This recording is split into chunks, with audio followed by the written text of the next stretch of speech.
It's back to school. We know that, and we're thinking about our kids' education. We're also thinking about their health. And here's what we're finding out. According to the CDC, about a third of our kids out there are either overweight or obese. Here's the coupling study with that. It's from the University of California, that a third of those parents basically do not recognize that their children are overweight or obese, and you hear the excuses to follow. So we brought in our guru, Mark McDonald, author of the book Body Confidence, and here it is. We're Get It Back in Gear Monday. We're trying to get our kids back in gear for life, really. Why do you think that is? Where a parent, and we're not saying if a kid's a little bit overweight that you should panic or anything. Why does a parent not want to recognize that and say, maybe we need to change, not just for our child, but maybe as a family a little bit? I think parents struggle with awareness. Look, I'm a dad, you're a dad. Being a parent is the hardest thing, and it's not easy if you don't have the right foundation with nutrition. So I think a lot of times parents don't know what to do.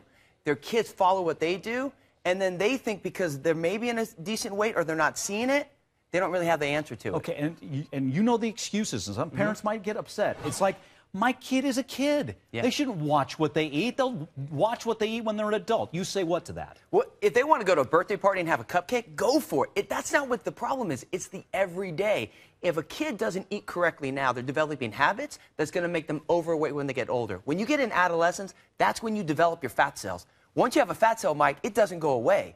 So that means when they get older, they're going to struggle with their weight. So you got to teach them what to do now. And most important, as a parent, you got to lead by example. It starts with you, and then you create the right environment. Okay, and you've said that so many times, and it's the truth. And I've lived it in the time I've gotten to know you.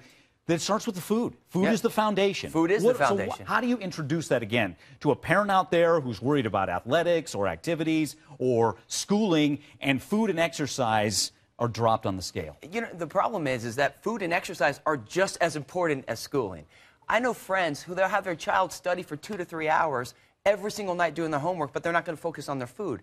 That is how their body works. We know that you study better, you learn better, and that's your overall how everything works. So the most important thing is you got to get a plan. Food is your foundation, meaning you got to eat in threes. Every 3 hours, a little bit of protein, fat, and carbohydrates. It's not about starving your kids or making them say you can't have pizza. They can. They can have their string cheese and a piece of fruit instead of just a granola bar. They can have some turkey jerky with some nuts and some strawberries, things like that. Foods they like to work into their day. Got it. And coupled with the food, the sad fact is, I think we're less active. Even our kids are less active. Yeah. So what do we have to do with exercise to reintroduce it to our kids? Because bottom line, we all need it. I have a friend. Her daughter is 9 years old, type 2 diabetes, struggling with her weight. Her doctor said, you need to exercise 30 minutes a day. She doesn't want to. Her mom tells her to, but her mom's not doing it with her. The way we get our kids active again is we have to become part of that. That's why I play tennis with Hunter. That's why I go to Sky Zone with them. Me and Abby and Hunter, we go on family walks. If you want your kids to get in the game, you got to get in the game with them, and you'll develop the right habits. That's how we change it, leading by example and showing them the way. And make it fun, right? It's got to be fun. Last one.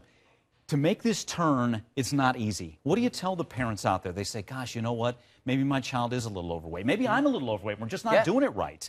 What do you tell them? Well, I think the biggest thing is you got to have fun with it, right? It's not going to, Rome wasn't built in a day, 1% at a time. Start looking at healthier foods and understand how you have to balance out your protein, fat, and carb. Dive into the support tools, create your awareness, and just start getting active. Start making healthier choices at the grocery store. Start walking 5 to 10 minutes as a family, and slowly improve that. You'll start creating the right lifestyles. Real quick, where's everybody? If they want some more info on how to make that turn? 2 things. They can go to our HLN Facebook page. They can go to 8weekrun.com for a plan, or read Body Confidence. There you go.